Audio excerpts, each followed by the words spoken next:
Well, hello everyone. Mrs. Hanson once again, continuing our lessons with our chapter 4, Alkanes and Cycloalkanes. This section we start to look at our alkanes in three-dimensional kind of an opportunity to start twisting these sigma bonds and taking a look at the most stable arrangement of kind of putting all of the substituent groups in alleviating any kind of steric hindrance or high energy conformations. So that's the idea behind a Newman projection. Let's notice that there are several different ways we can represent the three-dimensional shape of a compound, and I must say that a molecular model kit will go a long way in this section. I can't encourage you enough to get your model kit out and start staring down single bonds as you twist and rotate these sigma bonds. You get a much better feel for what's happening when I try to draw a picture.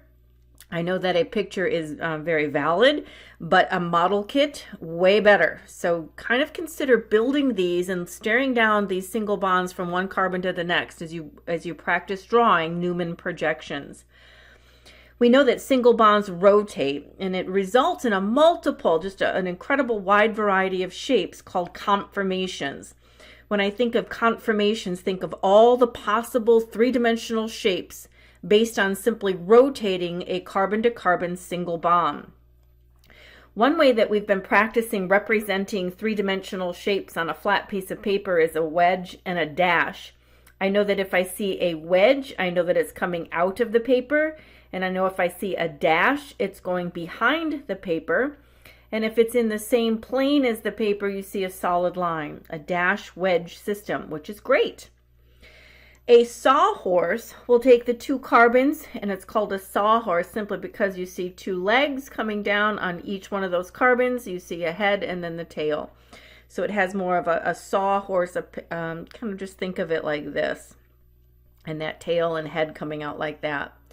And then a Newman projection, and these are maybe perhaps brand new for you. Newman projections are ideal for comparing relative stability of possible conformations resulting from single bond rotation. When we look at drawing a Newman projection, that represents a carbon, what I just highlighted. This carbon, if I just think about the compound I'm drawing, CH3, CH3, there's a two-carbon structure, and each of those carbons is bonded to three hydrogens. The first carbon is represented by a single line, and all three of those bonds then are shown leading to hydrogen.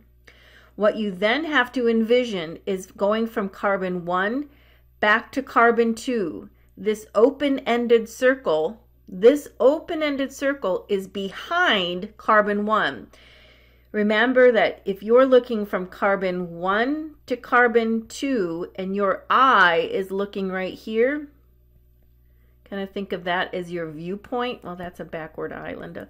So kind of think of that this would be your eye and you're looking down this bond. So the carbon represented in carbon 2 is behind carbon 1. So to see it, I've got to make it bigger. Carbon 1 and behind it carbon 2. And there's its three hydrogens in a Newman projection. It's going to take some practice, and I encourage you to get your model kits out. This Newman projection is the perspective of looking straight down a particular sigma bond between two carbons. We show the front carbon as a point and the back carbon as a large open circle behind it. Here are those two carbons I represented on the previous page, carbon 1, carbon 2. So this is just simply an ethane molecule, CH3, CH3. Carbon 1 is represented as a point. It's attached to three hydrogens. That's this front carbon. And when I model what I see coming from it, I notice that I have three hydrogens coming off of C1. Looking straight down that plane, carbon 2 is hidden behind carbon 1. You don't see it because it's hidden directly behind. So we have to draw it as an open circle so you can literally see it behind. So this represents carbon 2, and this point is carbon 1. And we can see these 60-degree bond angles between the front and the back hydrogens. The hydrogens that are on the front carbon are highlighted in red, Those hydrogens that are highlighted in blue are on the back carbon, carbon 2. Build this and prove it to yourself that the model looks just like this, staring down one black ball atom of carbon to the next black mottled ball of carbon. And remember, this bond is just completely free to rotate. And so you can hold one atom still, let's just say hold the front carbon still, and spin the back carbon. And what do you see? You see all the possible conformations of ethane. If I have a hydrogen, and I'm just going to leave the front one fixed, and I have the back carbon, one way I could spin this is so that the two hydrogens, I mean, think about it, if I take this hydrogen and spin it 60 degrees, it's now going, whoops, I shouldn't start there. It's now going to come off and be directly behind the front hydrogens. So all hydrogens could be hidden from the front carbon to the back carbon, or I can give them a whole lot of space and put about 60 degrees between those. On the front carbon, these are about 120, but between the front hydrogen and one from the back, it's about halfway, so you can see it's about 60. When you build these, and please do so, and stare down one carbon bond to the next, you're getting an idea of the term conformations, all the different twists of a single bond and what happens to the attachments in relationship to the other bonded atoms. So you need a perspective to draw a Newman projection. So for instance, if this were a homework question that's telling us you're the observer, let me put a screen up and kind of talk through this slowly. You are the observer. That's your eye in a 1, 2, 3, 4 carbon chain. So this would be 2, 3 dibromo butane. You're told to look between carbon 2 and carbon 3. So when I make a point and I draw what I see, I am drawing the perspective from carbon 2. So just keep in mind, when you drew the point, that represents carbon 2. That's this guy right here. What do you see? Coming straight down from the carbon, I see a methyl group, a CH3. Notice that this bromine here is a wedge, so that's coming out and to the right, but I'm only going to draw it as a solid line. We're not using dashes and wedges in a Newman projection, but it's coming out and to the right. And what's not shown, but you know is there, is a dashed line letting you know that hydrogen was behind that carbon, that bromine, so you can see the 4 bonds. This carbon, called C2, leads to a methyl group down, leads to a bromo group up and to the right, and a hydrogen up and to the left. And that's what we drew with that particular structure. Now turn your attention to the 3rd carbon, C3. I'll change color to red. What do we see? Well, first of all, notice that we use an open circle to represent the carbon 3. That's because when I'm looking straight down the bond from carbon 2 to carbon 3, I don't see that 3rd carbon. It's hidden directly behind carbon 2. And so therefore I use a large circle to let you know it's behind carbon 2. What do we see? From carbon 3 coming up, I see a hydrogen. So notice I'm going to put an H right up front. Coming down and to the right, you see a bromine. And so I'm going to say a bromine here. And then coming as a dash would be that hydrogen in the other direction. So that's the skill as you're learning to go step by step. What do we see and how is it coming out of the paper? Notice at carbon 2, we had a methyl group. The methyl group was pointing straight down. So we took that carbon 2 as a dot in the center and drew a methyl straight down. Coming up and pointing to the right was a bromine. That was denoted this direction. And then we had to assume that the hydrogen was a dash and we put it up and to the left. So the first carbon, methyl group down, you might see that abbreviated Me for methyl, the bromine, and the hydrogen. Then you examined carbon number 3 in that fourth carbon, that 4-carbon chain. Here's C3. Notice that we make that an open circle. We saw a methyl group, we saw bromine coming out of the page, and we saw a hydrogen going behind the page. So we took care of carbon 3 with an open circle. And then finally, we just added those two pieces together. This represents the attachments of carbon 2. The open circle represents all the attachments of carbon 3. Carbon 3 had a bromine, a hydrogen, and a methyl. That's the skill of drawing a Newman projection. It really takes a little bit of practice with your model kits to get a good image of what I'm trying to draw on a flat piece of paper. Don't short yourself the opportunity to build these models and examine them for yourself in 3 dimensions. Can you look at this compound and envision it from a Newman projection? That's your challenge in this section, and that's what I'm encouraging you to build the models and convince yourself how to draw them on a flat piece of paper. Draw a 3-dimensional object. So notice here we have a 1, 2, 3 carbon chain. The carbon 3 has a methyl group and a chloro group, and not drawn, but we know it's there, is the hydrogen, and it has to be a wedge since the methyl is a dash. Carbon 2, again, it's leading out to a methyl, but not drawn, although we know it's there, is a dash and a wedge of a hydrogen. So think of all 4 bonds for each of these carbon positions. Examine carbon 2 first. Carbon 2 will be a dot, and what comes out of that? Notice coming down is a methyl group.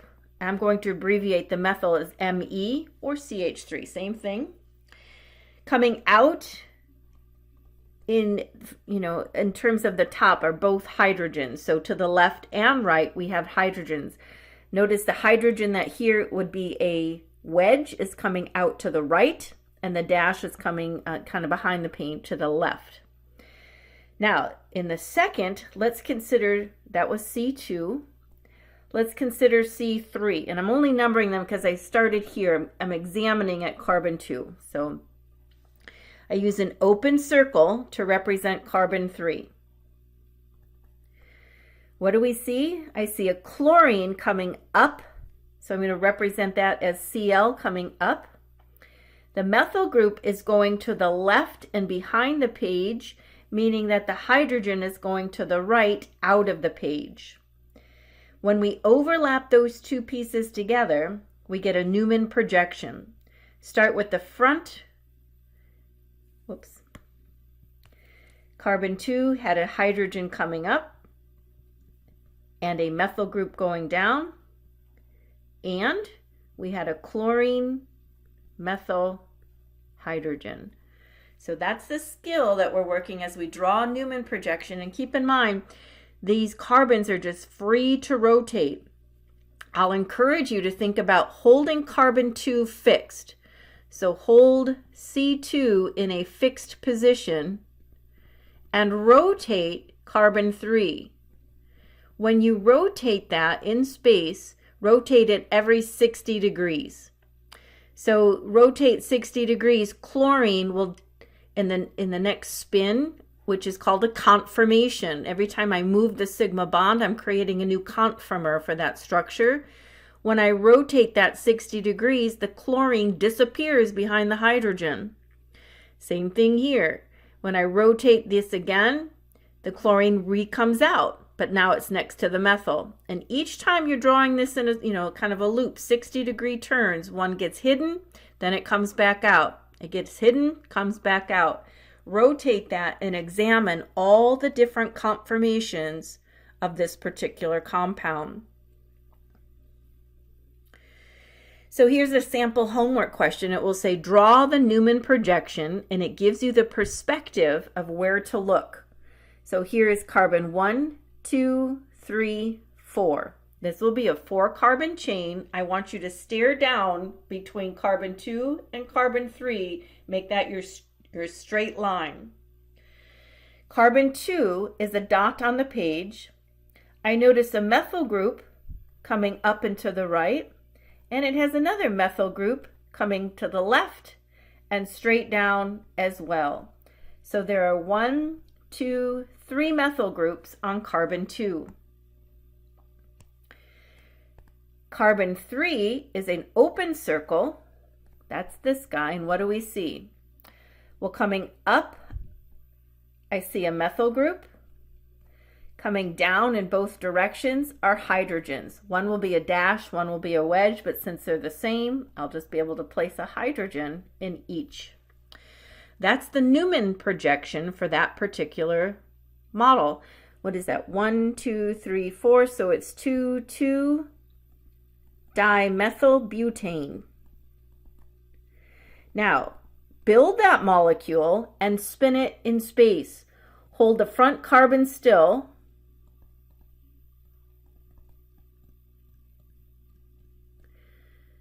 And then spin the back carbon and watch what happens to all of the substituents. For example, when I spin the back molecule, the methyl group, spin it 60 degrees and draw the resulting conformation. Well, notice the red was in fixed position, so I'm just going to redraw the front carbon. I did not move it, I held it still. So that was just all in the fixed position. What I did spin was the green carbon in the back, and I did a spin by 60 degrees. So that placed the methyl group directly behind the red methyl group. The hydrogen now is coming out behind here, and this hydrogen is now hidden here. We'll notice that when groups have the most space between them, we have less steric hindrance. This is a more stable conformation. And when we stack one methyl group on top of another, we create large steric hindrance, and this is of higher energy. So when I say stable, it's of lower energy. And when I say less stable, it's of higher energy. And that just simply means we're getting interactions between these methyl groups because they're occupying the same space. We have electron interference, if you will. The like charges of the methyl groups as they interact with each other create repulsive forces, and that creates a higher energy system. And you know, in nature, things like to be at the lowest energy possible. That's the most stable conformation. Just how atoms would rather have a noble gas conformation because it's more stable, it's of lower energy. So as we twist and rotate, I am not saying that all of these conformers are created equal, but they do exist. As I twist those single bonds around between carbon 2 and carbon 3 in this example, every time I twist by 60 degrees, I'm creating another arrangement, another conformer, but they're not all of equal energy. The more space I have between these substituent groups, the lower energy, the more stable the conformation is. So you want to try another? Pause your video and try this out. What would this look like? Well, we're looking at a different angle. Let's see, I have 1, 2, 3, 4, 5, 6 carbons in the chain. At carbon 3 is a methyl group. So just practice nomenclature with me. This is 3-methyl hexane. And we're going to look between carbon 3 and carbon 4. Alrighty. So with carbon 3, I'll make that the dot. Coming up and out of the page to the right would be that methyl group. Not drawn, but I know is there, is the hydrogen, right? That's this part. And I have a 2-carbon chain coming down, so I'm going to just abbreviate that as F for ethyl. You may certainly do a CH3, H, CH2, CH3. That's another perfectly acceptable way. Now let's decide what's happening at carbon 4. That's where I'm looking down between carbon 3 to 4 is the angle that I'm looking. What's on carbon 4? Well, let's make carbon 4 an open circle. From the open circle, I notice coming up is the ethyl group, a 2-carbon chain. And then not drawn, but we know is there, are the hydrogens. So I can place a hydrogen on either side here. When I overlap the two, place one on top of the other, I get the Newman projection. So this was carbon 3, and this represented carbon 4 in that 6-carbon chain. Put them on top of each other.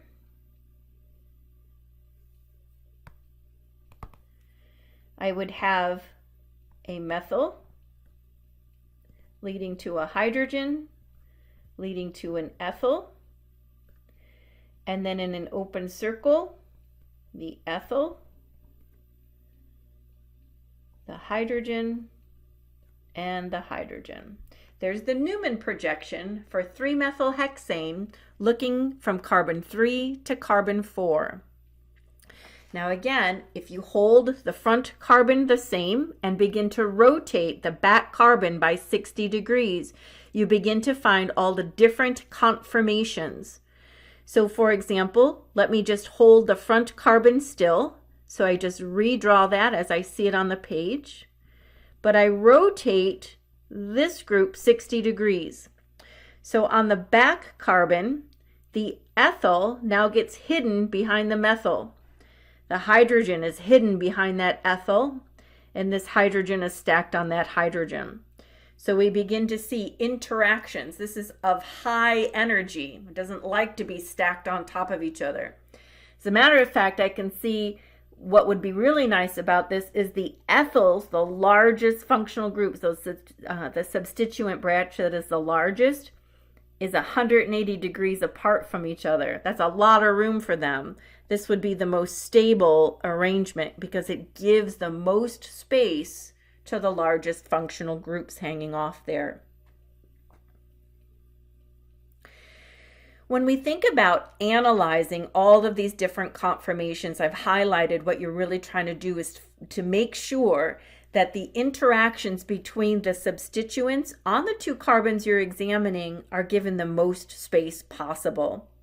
So that angle between atoms on adjacent carbons is called a dihedral or torsional angle. It's represented by 60 degrees in this picture. The front carbon is attached to a hydrogen. The rear carbon attached to a hydrogen. This bond angle is 60 degrees. So that's why I say when you're analyzing a conformation, spin the back every 60 degrees. Hold the front still and spin the back 60 degrees at a time. And you will see all the different possible arrangements for any particular molecule you're examining. The key is don't spin both, hold the front still. Now, absolutely, it's saying you could do it the same way. Hold the back still and spin the front. That's fine. You just need to hold one still and spin the other to see all the possible arrangements in space for the molecule, known as conformations. Now, of all those possibilities, there's really 2 that are most interesting that we'll examine. What is the lowest possible energy arrangement and what is the highest possible energy? Where do we have the most interactions and the greatest amount of crowding? And where do we have the least amount of interactions with the least amount of crowding? Those are the interesting energy conformations. And there's some vocabulary associated with conformation analysis. We'll talk about staggered conformation, and we'll talk about the eclipsed conformation. In this particular molecule, and think about what that is, it's simply ethane. It's 2-carbon chain, isn't it? Here's the first carbon, C1. Here's the second carbon, C2. So we have a methyl group, CH3, that's carbon 1. And over here is the second carbon and its 3 hydrogens that are attached. So a conformational analysis of ethane really is just asking us to rotate 60 degrees so that one hydrogen stacks on the next. If you rotate again 60 degrees, you've achieved the first picture. I mean, there's nothing unique. Rotate it once, they're stacked. Rotate it again, they're not. When I have the most room between those branches, it's known as a staggered conformation, that I do have indeed 60 degrees between those front hydrogen and the back hydrogen.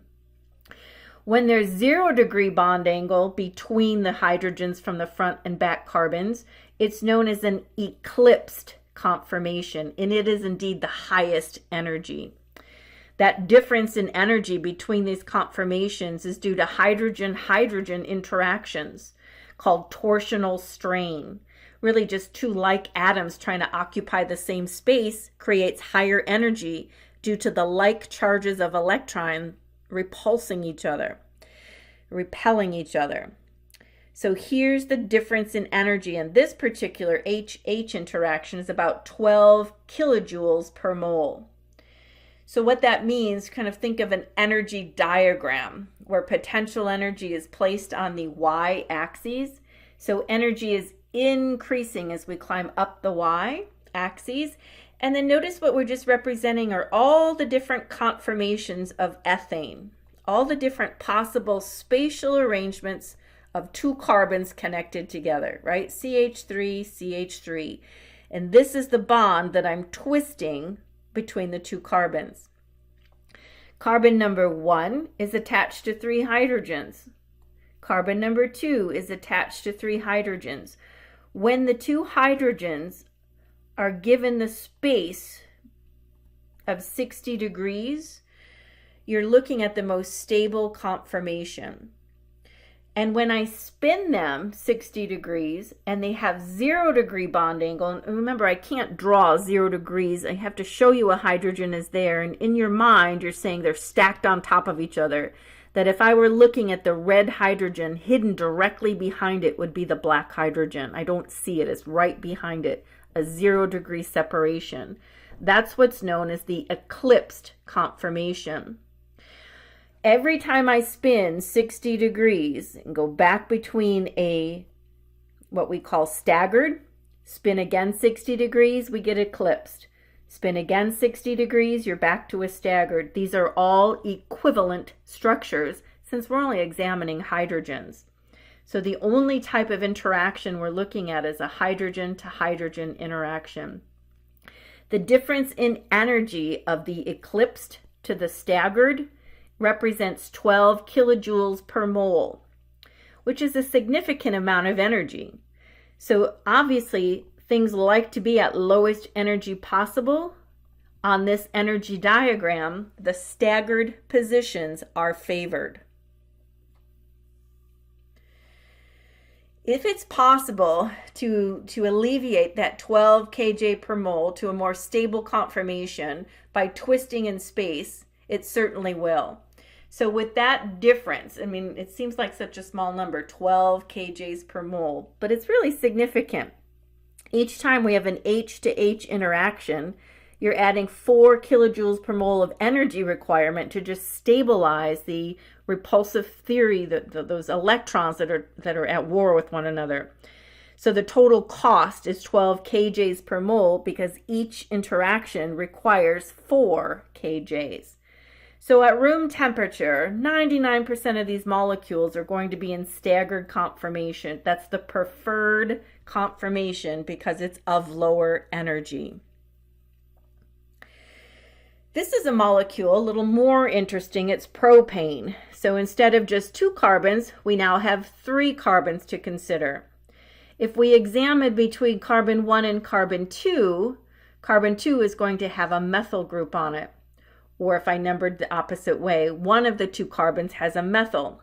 So instead of all hydrogens, I have a little something more interesting. I have a methyl group I can twist in space every 60 degrees. And we can analyze the torsional strain for propane as well.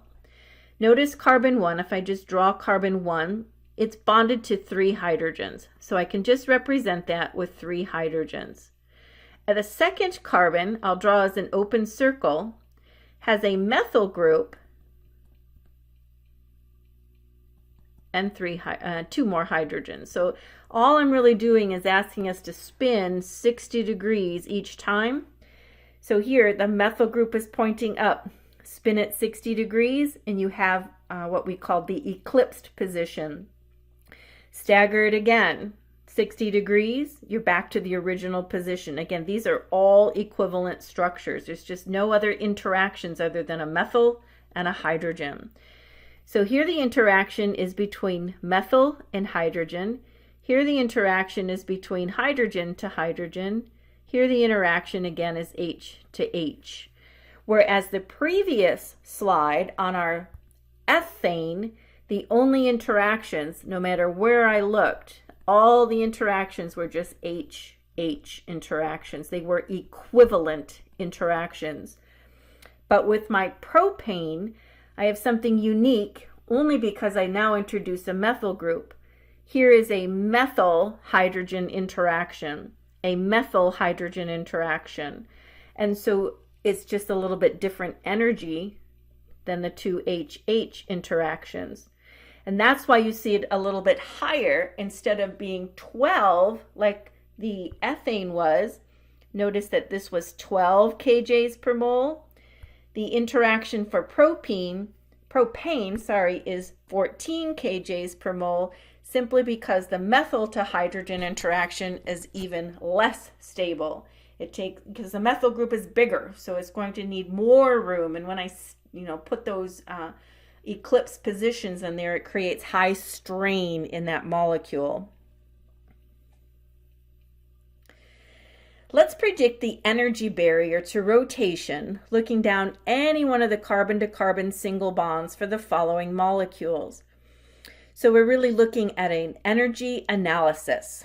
We're going to draw a Newman projection and just compare staggered and eclipsed conformations.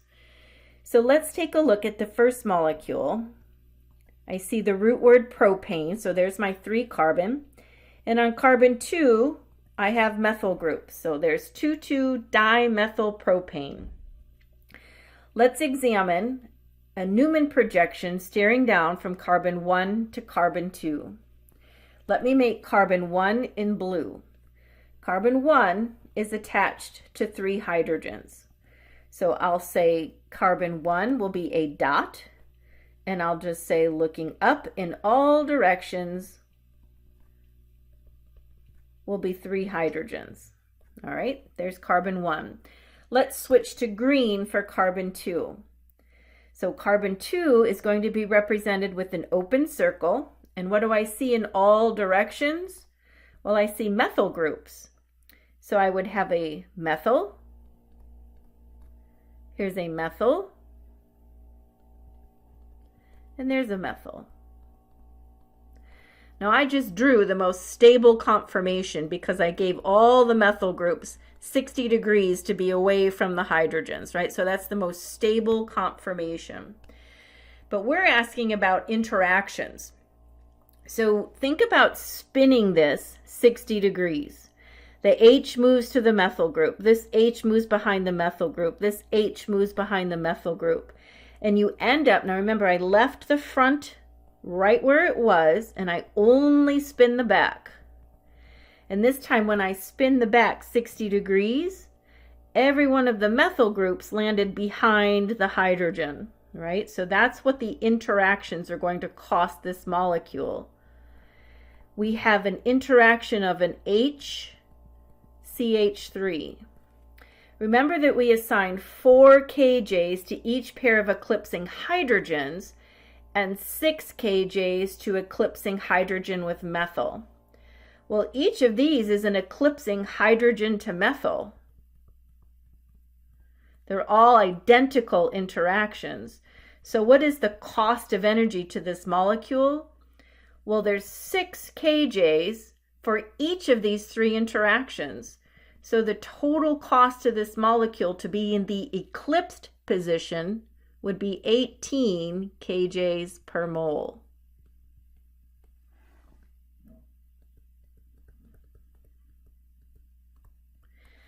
From the staggered to the eclipsed position would cost 18 kilojoules of energy on our energy diagram.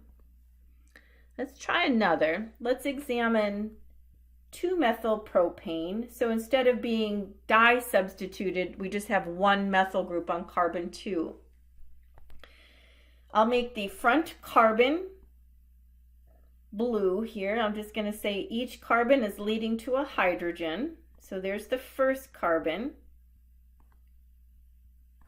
See how that's all leading to hydrogen, so any direction. Carbon 2 is leading to 2 methyl groups, and the fourth bond would be a hydrogen. So we'd have 1 hydrogen and 2 methyl groups. Now that looks like the most stable conformation because I've gotten those methyl groups as far apart from each other as I possibly can from those hydrogens. But let's spin this 60 degrees. And when we spin 60 degrees, we're going to stack those atoms on top of each other. So hold the front carbon still.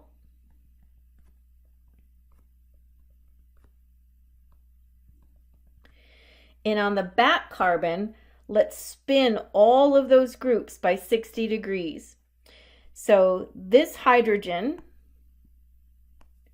this is the behind carbon, and it spins 60 degrees. It's going to be eclipsed there.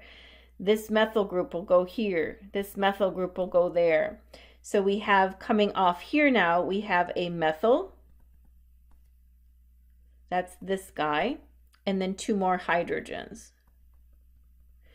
So here we have a methyl hydrogen interaction.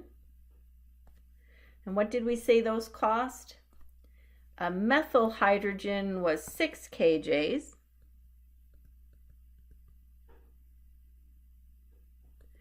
And each hydrogen to hydrogen was 4 kJs. So here's 4 and here's 4 more for those bottom bonds. So we had 6 plus 4 is 14 kJs. So from the staggered conformation,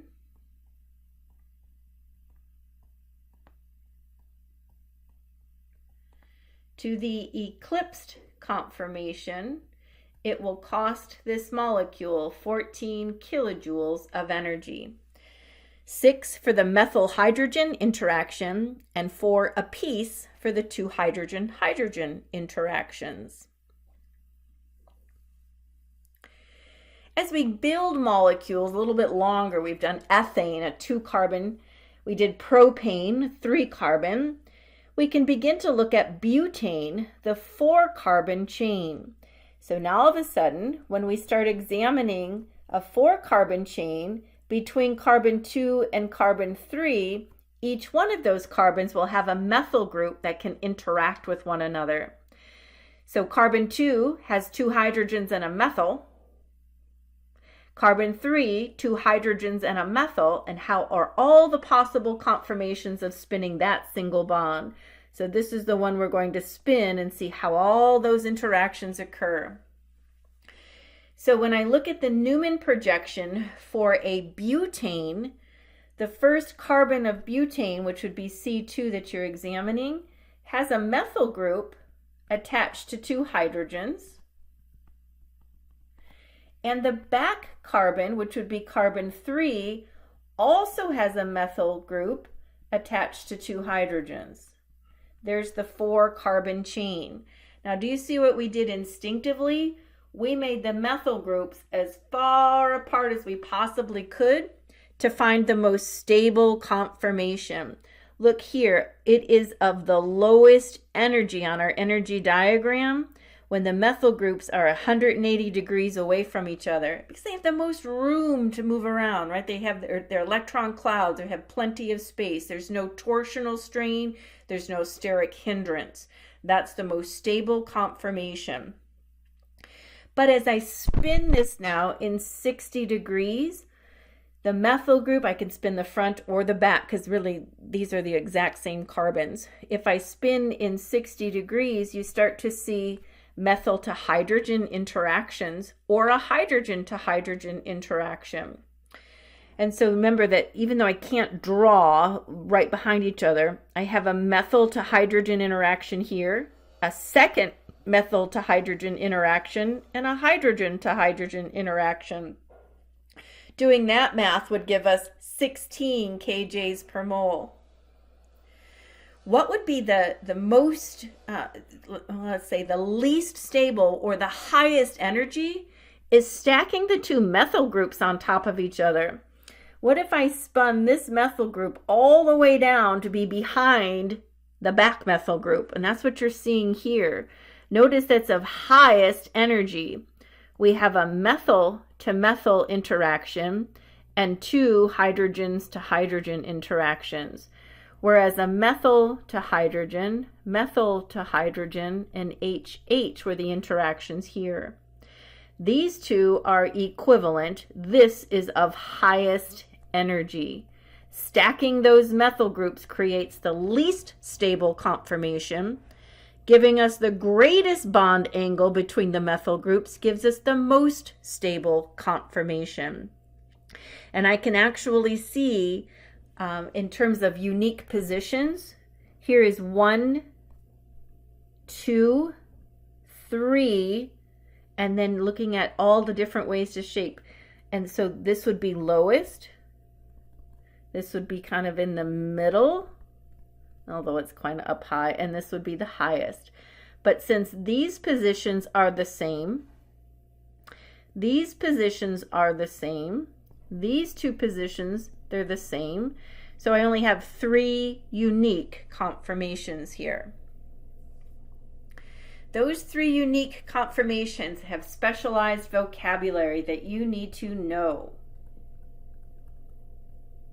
Because there's 3 conformations, we need 3 words. I can't just say staggered and eclipsed like I could for ethane and propane, because there were only 2 unique positions for both of those molecules.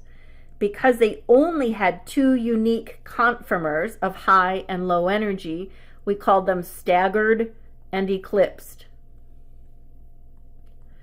But now with butane, eclipsed, we have 3 unique conformations, so we need more words. Alrighty. So the first is called an anti. The anti is when the methyl groups are the farthest apart. And we said that this was the most stable conformation. The anti position on this potential energy diagram is when the methyl groups are the farthest apart from each other. All right, those are both anti positions. The term gauche. The methyl group experiences a gauche interaction when they are 60 degrees away from each other on carbon 2 to carbon 3 for butane. The front carbon has its methyl group 60 degrees away from the methyl group on the back carbon. That is called a gauche conformation. Back to this picture. The gauche conformation, do you see where they're 60 degrees apart? The gauche conformation shows where the methyl on the front carbon is exactly 60 degrees from the back carbon. The methyl on the front carbon is exactly 60 degrees on the back carbon. That is known as a gauche conformation. And it can be in the front to back or the back to front, is what we had pointed out. The highest energy of butane results when the methyl groups eclipse one another. And that's when they're actually just one right behind the other, right? That is the least stable, or you could say of highest energy. That costs the molecule about 11 kilojoules per mole for that torsional and steric strain. So the total cost, this highest peak right here, is the total cost of all those interactions. We know that H to H is a 4 kJ cost, and here's a second 4 kJ cost. But this guy here, this is an 11 kilojoule per mole cost, giving us a total of 19 kilojoules of energy between those conformations. And so when you look at the eclipsed position, you could have a methyl to methyl eclipsed, methyl to hydrogen eclipsed, or a hydrogen to hydrogen eclipsed. The gauche position is 60 degrees between the methyl groups on the front carbon to the back carbon. Highest energy is when the methyl to methyl is eclipsed. So we've analyzed all the possible conformations for butane. Let's practice some conformational analysis. Here's a molecule. Let's just count. This is 6 carbons long. So here I have on carbon 3 a methyl group of a 6 carbon chain. It says, let's rotate only the carbon 3 to 4 bond and identify the lowest and the highest energy conformation. So using our lessons from analyzing butane, knowing we really just want to give the most space to the largest substituent branches. Well, let's take a peek at carbon 3, and I'll make that the front carbon. And what do we see coming out? Coming up, I have a 2 carbon ring, or a 2 carbon chain. So coming straight up, I'm going to put ET for ethyl, a 2 carbon chain.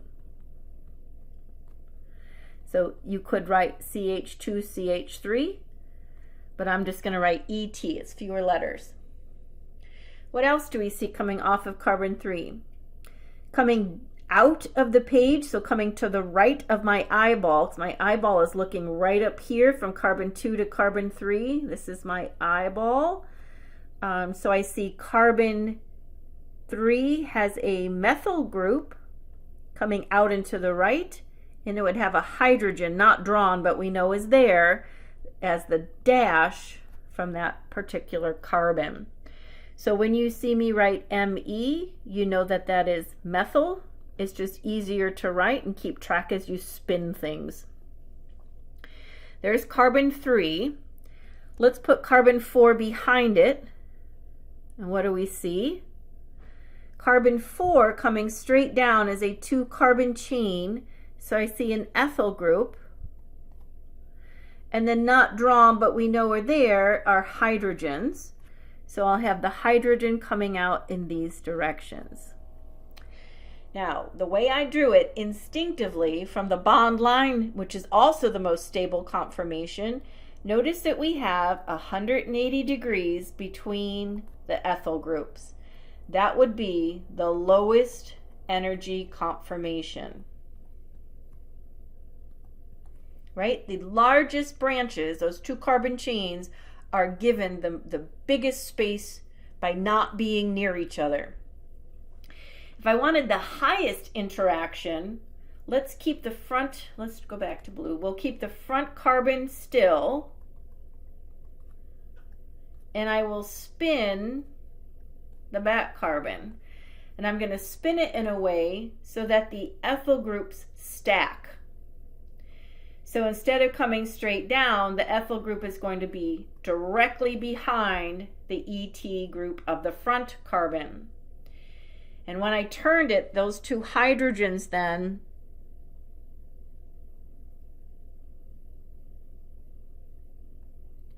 they're also stacked. Alrighty. So what do we have for interactions? We have an ET, very high cost to a molecule. We have a methyl hydrogen interaction. And we have a hydrogen-hydrogen interaction. So those 3 interactions are of highest energy, specifically because the 2 ETs, the largest substituent branches, they're stacked on top of each other. We have a methyl hydrogen and a hydrogen-hydrogen interaction. So we've drawn the highest energy, and then the first one we drew was of lowest energy, giving the greatest bond angle to those ethyl groups. You have several of these. You want to try another with me? I'll do one. Hang out with me and do another. Identify the highest and lowest energy conformations. So I'm looking here at a 4-carbon chain, and on carbon 2 we have 2 methyl groups.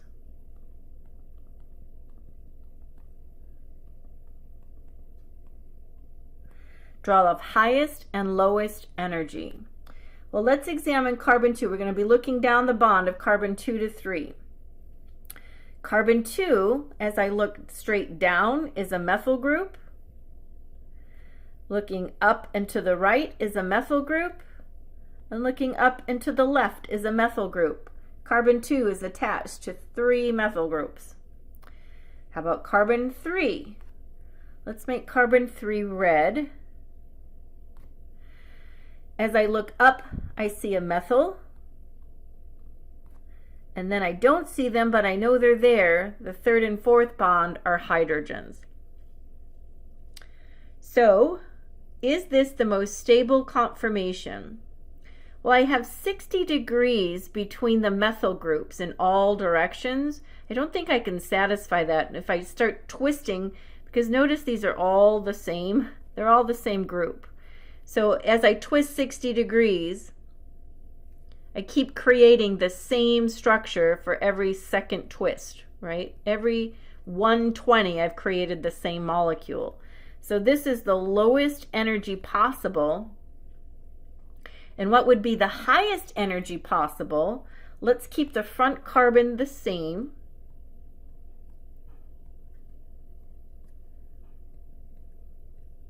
But now let's twist 60 degrees and show the back carbon now has a methyl group stacked right on top of a methyl. And of course the others will be hydrogens. And that should be an open circle there, not another dot, but that open circle leading from carbon 3.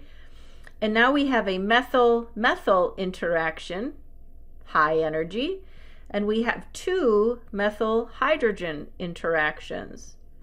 And so these interactions all cost the molecule energy. This would be the highest energy conformation. And notice again, even if I started spinning another 60 degrees, I'm just back to the same molecule I started with.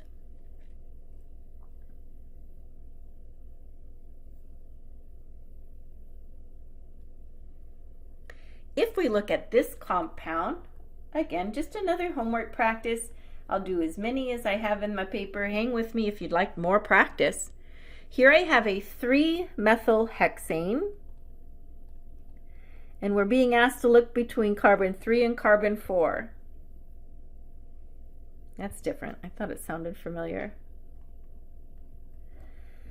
Carbon 3 has a methyl group coming up. So carbon 3 has a methyl and it has an ethyl. And not drawn, but we know is there, is a hydrogen. Carbon 4, I'll draw as an open circle, that's carbon 4, has an ethyl. So I'm going to just instinctively place it in the opposite direction there. So there's the ethyl group, and not drawn, but we know are there are 2 hydrogens, right? So get rid of that. So hydrogen, hydrogen. The reason I said let's draw that instinctively to give these guys the farthest bond angle possible. Those ethyl groups want to be 180 degrees away. That would be the lowest possible energy. Now this particular molecule has quite a few conformations. If I keep the front compound, the front carbon in the same position, but I spin the back carbon 60 degrees, right? So I'm going to spin this hydrogen now, comes up behind the methyl. This ethyl goes behind this hydrogen, and this hydrogen goes behind this ethyl. What do we have there? Well, we have ethyl to hydrogen interactions, 2 of them.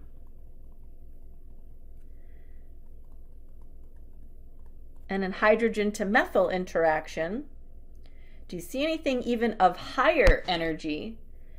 What if we spin this again? Let's keep the front the same. That had a methyl, hydrogen, ethyl. But what if we spin again in the back? Spin this ethyl all the way over to where it's behind the other ethyl. Spin it again. And you'll find, coming off of the back carbon, an ethyl to ethyl interaction.